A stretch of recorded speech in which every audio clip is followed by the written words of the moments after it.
Hello, amazing investors. I wanted to jump on. I've been thinking about this for a while, and I've been listening to some other really good thinkers and reading some books around this topic. And I want this to be a little bit more tangible. And I'll start with my journey a little bit.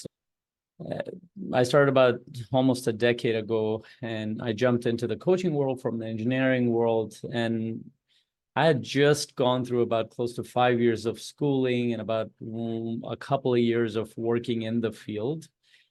And all of a sudden, I make this big shift. I went cold turkey. Pretty much, I left the engineering field and I jumped into this coaching world or influencer world, whatever it was. I didn't even know how to, it was such a new thing for me.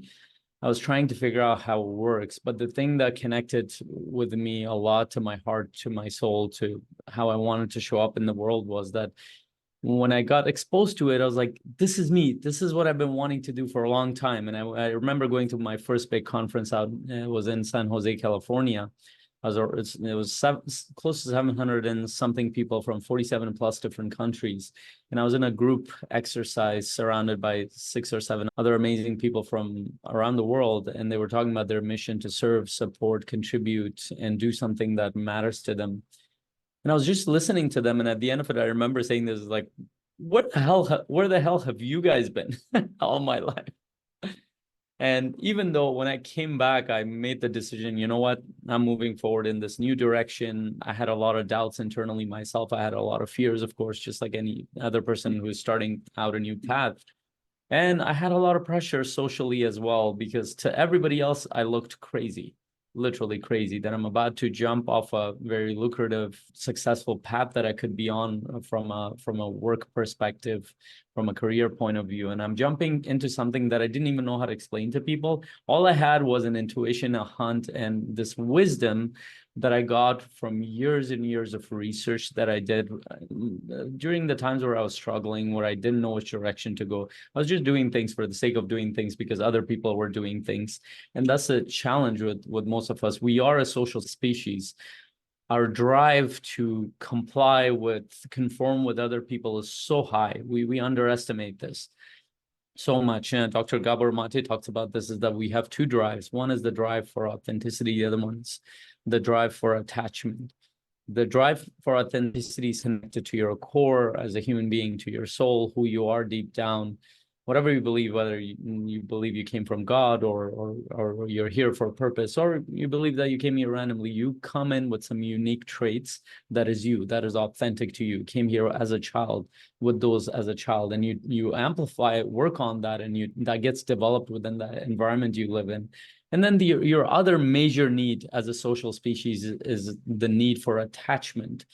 And they're both constantly kind of, there's a tug of war between them. And of course, there's a middle ground that happens where you can't survive without either one. Actually, you can't survive without your social group.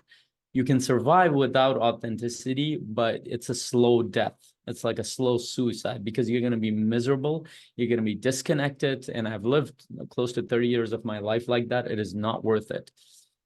So why am I sharing all this? Along my journey, I got to experience this firsthand, and I built a couple of successful businesses that is growing right now. But that's not even the point. Like, it's not that I built successful businesses or a life that matters to me.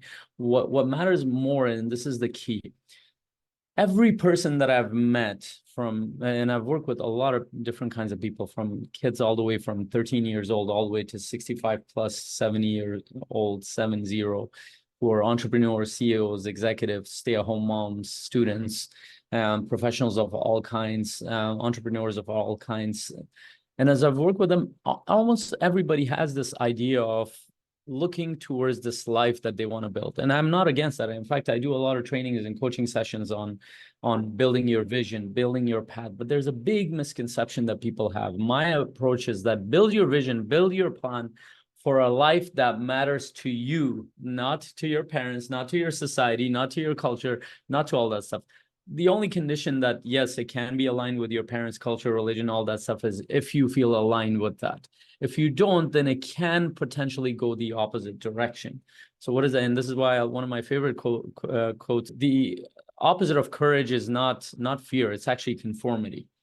And conformity is when you let go of your authenticity completely for the sake of your social status, standing, approval, and all that stuff. So coming back roundabout to my claim and timeless advice that you can retire tomorrow.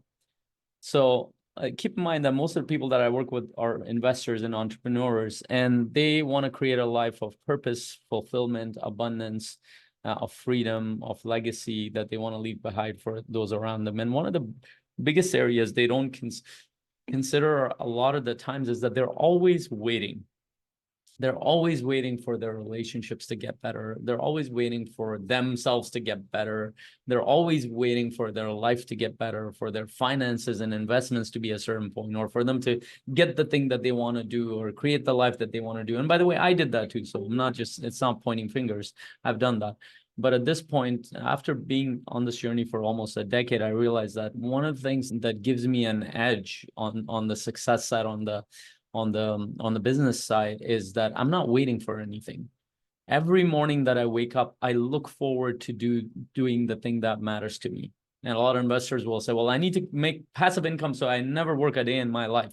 Actually, there's a flaw in that thinking, because even if you had all the passive cash flow that you wanted, and tomorrow you had all the money and you get to do whatever the hell you want tomorrow, and let's say you had some ideas about traveling the world, doing all sorts of stuff, I can bet you within a year, you're going to run out of all those entertainment things that you're thinking about. So what actually brings a life of freedom for you? Well, a life of freedom is, of course, connected to your time freedom, and you should be going towards that. But it's much more so connected to your sense of purpose and what matters to you. And what do I mean by that? So the work that I'm doing as a coach deeply matters to me. Whether somebody pays me or not, I'm going to be doing this work. Whether I do it as a hobby, as a business, if tomorrow the economy around, if somebody figured out a technology where AI coaches everybody much better than I do, that's not possible yet. But let's say that happens, I will still be doing this. And I'll find another way of generating income, or I'll rely on my investments, or I'll find passive income and other things, but I'll still be doing this because this matters to me. But what's smart is, and this is what Alan Watts said, is that what's smart and wise is to create a path where you do something that feels like play, that feels like you'd never have to work a day in your life. Or Naval Ravikant puts this in another way: do something that feels like play to you and work to others. That's when nobody can compete with you. So what I do feels like play to me. So when I work 10 hours, 12 hours, however long a day that I work, this is not work for me. I come here to play, to have fun, to grow, to connect, to do all those things. So when another coach or business owner does the same thing, to them it's work. They cannot sustain this. So, and that's why I say that I'm not waiting for me to create some amazing business. And I do want to create an amazing business. I do want to create a large business to support a lot of people. I am hiring other coaches. I want to build this industry because it's given me a lot. But besides that, I'm not waiting for that. If I stay at this level, if I just do what I do right now, stay at the level that I'm in, I'm happy to do this every day that I wake up, minus the weekend. Weekends, it's time for my family most of the time, and friends, and spending time with them. But at least the weekdays, I enjoy doing the thing that I do. It's not work for me. This is how you can retire. And this is timeless advice. Any person, go look up any person that you admire. When they tell you that I'm so disciplined and I'm like, I put in the time and effort to do this, it sounds like they're punishing themselves. That's not the reality. Go a little bit deeper, look at the details, and you'll find out that whatever they do with themselves, they love what they do. They love researching, they love doing things, whether it's fitness, whether it's philosophy, whether it's science, whether it's coaching or investing, whatever it is, it's fun for them. It's play for them. Now, that doesn't mean that every part of it is easy. Think about playing a game, video game. I used to love video games. I don't play video games anymore because this is my video game. And video games is fun, but there are levels of challenge. And every level is, in fact, you can get very frustrated in video games. It's very difficult to move forward at certain video games. Some of them you can't even move forward. Very few people can. Those are some of the best video games, by the way. And business is one of those games, or the kind of coaching that I'm doing, and that I've built a business around. I've built a couple of businesses around. It's the thing that I love. I will do it regardless. I will make a podcast regardless because it's fun for me. I will put out content because it's fun for me. I'll get on calls with people because it's fun for me. I'll do this because it's play for me. Right now, one of my nephews, he's visiting us from Sweden. Well, he went to States, but he was here. I spent a couple of days with him here, and we went outside, and it's amazing. He's like, it's amazing that you turned something so vague into a career path. Because he saw the whole journey the past 10 years, and he saw the tension and everything that was there in my family. I come from an Eastern world. There's everybody's involved in your life. There's very boundaries are very fluid. So he's like, it's amazing that you built it into something. It took a lot of hard work. It's not easy. But when you pick the path that matters to you, it feels like play. Even if it's frustrating play, it's the thing that matters to you. And also, you can expand the same idea in your life. When you build a life that matters to you, this part is really important. When I get people to think about their vision, I don't just get them to think about their business path. I get them to think about the kind of lifestyle that matters to you, who are you picking to be around you, your friends, and of course, you don't choose your family, but at least you choose your friend, your colleagues, your business partners, your partner, the kind of kids that you don't pick which kids come in, but you pick what kind of values you pass on to them, and that makes a big difference. What kind of life do you design? Not just your relationships, but how you structure your life, your time, where it goes. And one of my clients one of my clients really quotes me a lot on this point, is that I helped her develop a 98% purposeful life. And I say that in jest because you can actually create a 100% purposeful life that's completely meaningful to you.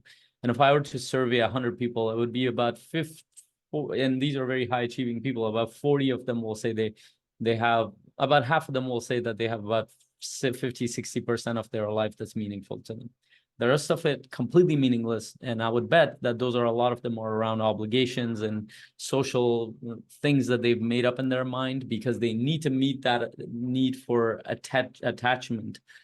And they've sacrificed a bunch of their authenticity for that attachment. Of course, there is a balance in there, and that will be for you to experiment. But find the thing that you love to do, turn it into a craft, make it marketable.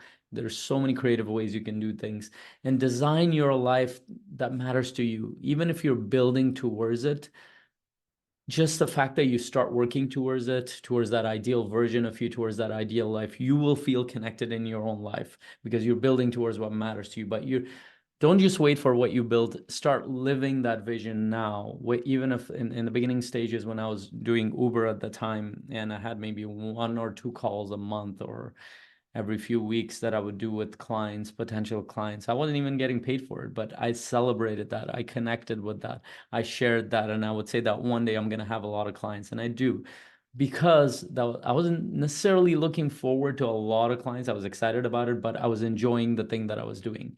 So I'll leave you with this. And I'm actually doing a productivity webinar on February 8th. Type in #productivity mastery. That will help you think about how you can create a life like that, to get rid of a lot of things that might be distracting to you, to go towards building a life that matters to you, to become effective and productive on the things that actually bring health, wealth, and happiness for you, rather than you doing a bunch of random things to compete with a bunch of random people that you don't care about. So type #productivity mastery, and I'd love to give you the link so you can join me for free for 2 hours. It'll be a live, powerful coaching session. You'll gain a lot out of it, and you'll get to network with other entrepreneurs and investors there too.